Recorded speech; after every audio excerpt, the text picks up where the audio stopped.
Yung tipong nagtitipid ka at hindi ka gumagastos sa mga bagay na gusto mo para makaipon ka.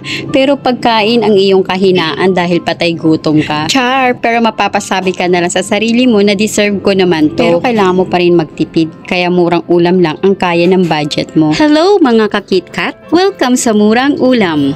Hirap ka bang pakainin ng gulay ang iyong anak? At tipid na budget ba ang hanap mo? I-try mo itong tortang kangkong. Meron ka ba dyang gulay na kangkong at hindi mo alam ang gagawin? Or sawa ka na sa adobong kangkong? I-try natin itong i-level up sa tortang kangkong. Healthy na at yummy pa, and I'm sure ako na magustuhan to ng mga kids mo. Pwede rin itong pang merienda o pwedeng gawing pang ulam.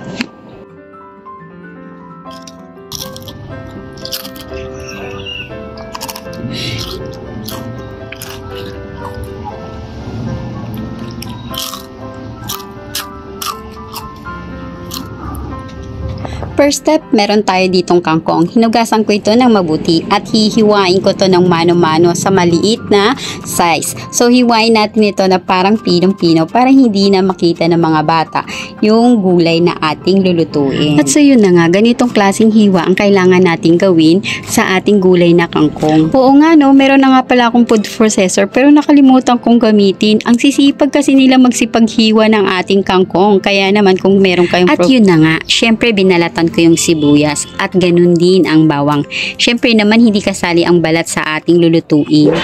At syempre kailangan natin durugin ang bawang gaya ng pagdurog niya sa puso mo. Char, durugin natin ang bawang para madali natin tong hiwain. Ganon. And then, isunod nating hiwain yung binalatan nating sibuyas kanina. At matapos nating hiwain ang bawang at sibuyas, huwag na nating patagalin. Ilagay na natin ito sa ating hiniwang kangkong at hiwain din natin yung sili para maanghang-anghang ang ating kakainin. O diba? At syempre dahil torta nga ang ating lulutuin, lalagyan ko ito ng 4 na kutsarang cornstarch at 4 na kutsara din ng nilagyan harina. Ko ito ng cornstarch at harina. Nakakatulong kasi ito para maging crunchy ang ating torta. At syempre hindi mawawala or hindi magpapahuli ang 4 na itlog. Kaya naman, lagyan na natin ito ng 4 na large na itlog. At yun na nga, gaya sa inyong nakikita at gaya ng dati, hindi na naman ako gumamit ng guwantes. Carry niya na yan. Wag madumi ang isip. Naghugas muna ako na mabuti ng aking kamay bago ko lamasin yung ating tortang kangkong. At para angat ang lasa ng ating lulutuin, tinimplahan ko ito ng chicken broth cubes. At yun na nga, dahil tortang kangkong ang ating lulutuin, kailangan natin tong prituhin. Gumamit lang ako dito ng kawali na may hugis bilog para maganda ang ating presentation na. Painitin lang natin ang ating kawali at lagyan natin ito ng kaunting mantika at unti-unti natin ilagay ang ating mixture. Gumamit nga pala ako ng non-stick fan at sa Lazada ko ito nabili at ang bilis ng shipping nila. Hindi pa nga ready yung pambayad ko, dumating na agad yung order ko. Sa halagang 115, i-minus mo na rin yung voucher dyan.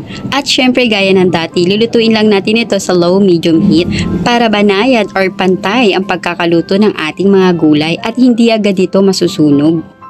At syempre yun na nga, kailangan natin itong baligtarin para maluto naman yung kabilang side ng ating tortang kangkong. Siya nga pala mga kakitkat, habang nagluluto, kailangan natin ito samahan ng kaunting pag-iingat kasi naman masakit mapaso. Hindi kagaya ng pag-ibig, sa una lang masarap, kapag napasubo, iluluwa kapag napaso. Char! Ang enit be! At so yun na nga, kailangan natin ito bali-baligtarin para pantay ang pagkakaluto at maganda ang kanyang kulay. So piprituhin lang natin ito ng golden light brown. Pagka ganito na ang texture niya, luto na yan.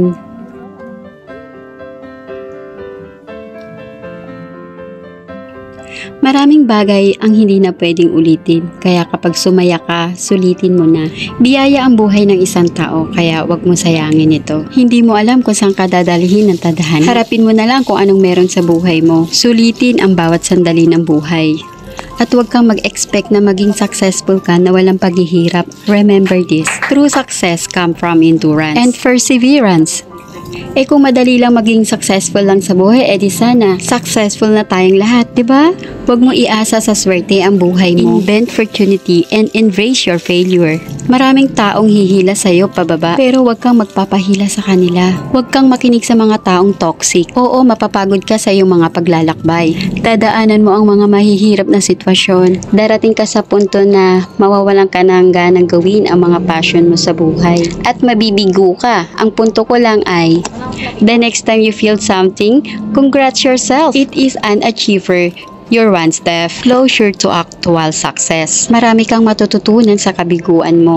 Along the way, you learn a lot about yourself and you learn a lot about what makes you happy. Take note nga pala mga kakitkat, huwag kang matakot sa pagod kasi yung pagod isang tulog lang yan. At bukas, malakas ka na ulit. Matakot ka sa oras na sinayang mo. Kasi kapag lumipas yan, kahit tumambling ka pa ng ilang libong beses dyan, hindi mo na maibabalik yan. Ano mang landas ang tinatahak mo ngayon, mabagal man ang pag-usad mo, ang mahalaga, umuusad ka kahit papaano.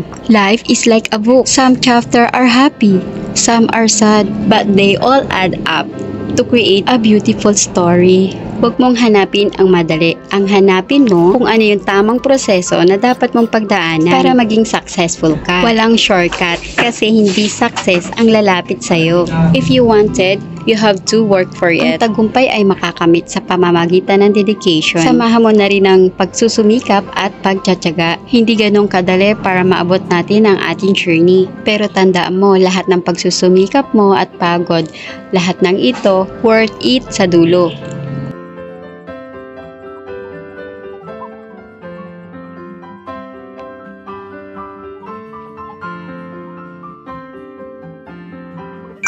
Kapag laging maganda ang nangyayari sa buhay mo, hindi yan swerte. Blessing yon kasi mabuti kang tao. Tandaan mo lang kung sino yung mga taong tumulong sa'yo. Balang araw, sila lang yung susuklian mo sa lahat ng mga tagumpay na na-achieve mo. May kanya-kanya tayong ugali, pero sa part ko, madaling makuha ang tiwala ko. Pero mahirap yun ibalik kapag sinira mo. Sana ay may nakapulutang kang aral. Maraming salamat sa panonood. Ingat kayo palagi. Bye!